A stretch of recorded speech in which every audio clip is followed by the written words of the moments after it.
One man is killed and dozens of others injured in a sawmill explosion in Prince George. It's the second sawmill blast in the province this year.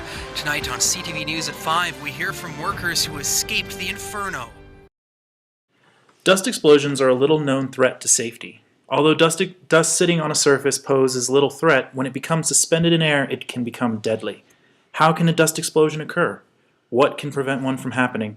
During this video, we will answer these questions. But first, what safety precautions will be taken to prevent us from burning down the lab? Alright, the first safety equipment we needed today in the lab is our safety helmet and then safety goggles, which are right there.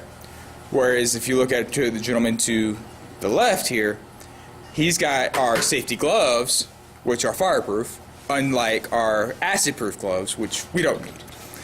The next thing we need is a fire extinguisher.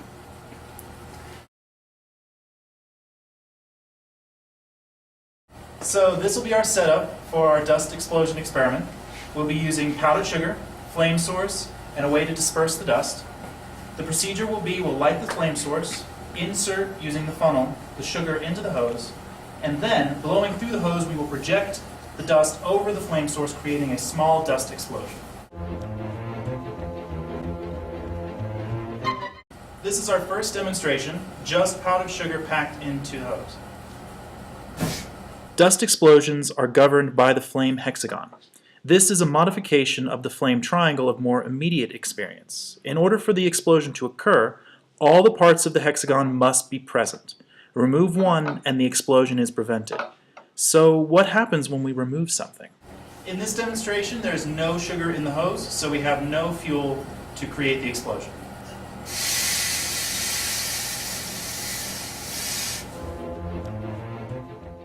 In this version, we will inject moisture into the vapor cloud to prevent it from igniting.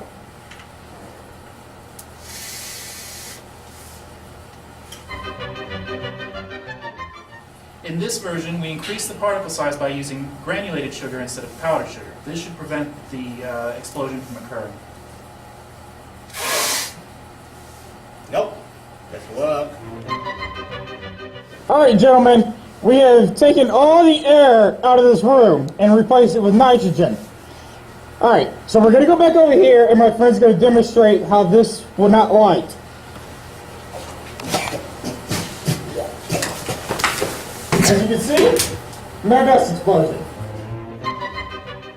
Alright, to have a dust explosion, you kind of have to have an ignition source. So we're using this fire as the ignition source. Bye-bye fire. No explosion. Alright, so to get a dust fire, you kind of have to have some sort of dust suspended in the air. So what we're going to do is take this and be like, hey look, no fire.